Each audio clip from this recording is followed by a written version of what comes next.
পদ সভাপতি হিসাবে আমি প্রথম থেকে সব সময় বহাল ছিলাম। সে ভারপ্রাপ্তের দায়িত্ব ছিল, ভারপ্রাপ্ত হিসাবে করেছেন, আমরা কাজ করেছি। বাট যেহেতু নির্বাচিত সভাপতি, সেখানে কাজের গতি তো অবশ্যই ভালো হবে। আমি আমার পদের বাইরে কখনোই ছিলাম না। আপনাদের কথা পরিষ্কার করে বলি, আমি আমার দায়িত্ব পালন থেকে সাময়িকভাবে বাইরে ছিলাম, কিন্তু পদ সভাপতি হিসাবে আমি প্রথম থেকে সব সময় বহাল ছিলাম।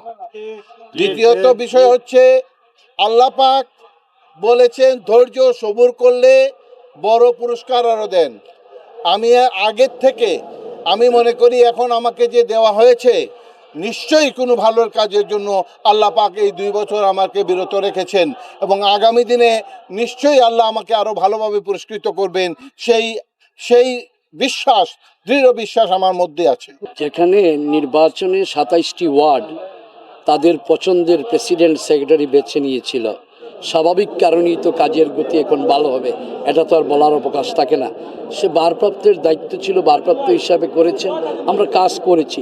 বাট যেহেতু নির্বাচিত সভাপতি, একই সাথে আমরা নির্বাচিত হয়েছি, সেখানে কাজের গতি তো অবশ্যই ভালো হবে এবং আশা করি দলকে আমরা আগামী 3 মাসের মধ্যে আপনারাই, এই নগরবাসী, এই সিলেটবাসী দেখবে যে সভাপতি এবং আমি কিভাবে কাজ করে দলকে এগিয়ে নিয়ে যাই। শুধু সময়ের অপেক্ষা।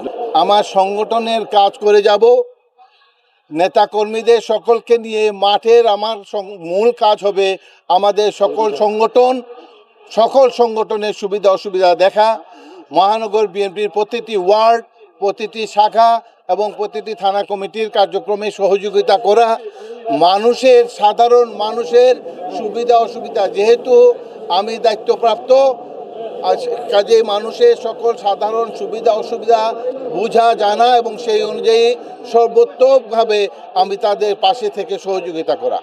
সিটি কর্পোরেশনের নির্বাচন দলীয় সিদ্ধান্তের উপরে নির্ভর করবে। দল যাকে দিবে তাকে নিয়েই আমরা আগামী দিনে ইনশাআল্লাহ সিলেট সিটি কর্পোরেশনের নির্বাচনে অংশগ্রহণ করব।